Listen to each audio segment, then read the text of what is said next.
So now let us see the next question, that is question number 5 of exercise 5.1. Prove that every line segment has one and only one mid point. मतलब किसी एक line segment का सिर्फ एक ही mid point हो सकता है, उससे ज़्यादा नहीं हो सकता है. ठीक है, तो उससे पहले क्या करते हैं, तो हम लोग एक लाइन ड्रॉ कर लेते हैं. चलिए एक लाइन ड्रॉ कर लिया. ठीक है, let us take this is the line A B. ठीक है, और इसका जो मिड पॉइंट है, एक पॉइंट है सी और दूसरा हम लोग ले लेते हैं एज्यूम कर लेते हैं कि दूसरा भी एक मिड पॉइंट ए पी है जिसका नाम हम लोग दे रहे हैं D. Okay, so let us assume this. It's not that C and D एक ही जगह पे होगा, नहीं होगा, वो भी हमें पता है, बट हमें ये प्रूव करना होगा. ओके, सो हम लोग क्या कर सकते हैं, what we can do now. So what we can do, हम लोग लिख लेते हैं. ठीक है, let a line segment has two mid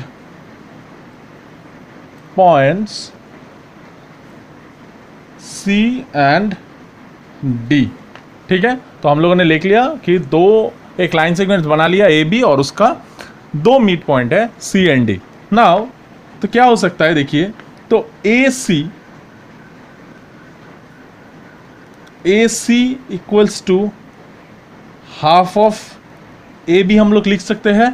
late us take this is equation number 1. मतलब A C is equals to half of A B. सही है, ए सी कितना है, ए बी का आधा है. So A C equals to half of A B, equation number 1. And दूसरा क्या लिख सकते हैं, ए डी, क्योंकि डी भी एक पॉइंट है, मिड पॉइंट है. हम लोग बोल रहे थे कि लिया है, हम लोग लेट कर लिया है. ठीक है, let we have taken that. So A D equals to half of A B. This is equation number 2. Okay, so अभी हम लोग फ्रॉम इक्वेशन 1 एंड 2 हम लोगों को क्या मिलेगा, ये देखिए, ये हाफ ए बी तो दोनों सेम है ना, मतलब ये दोनों भी सेम है. Therefore A C equals to A D, मतलब ए सी और ए डी सेम है. तो इसका मतलब यही हुआ ना कि 10 every line segment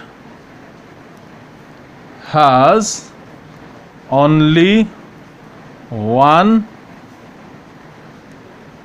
mid point. इसका मतलब तो यही हुआ ना कि A C equals to A D, ए सी और ए डी सेम है, मतलब ये दोनों का जो पॉइंट है, मतलब मिड पॉइंट तो एक ही है ना.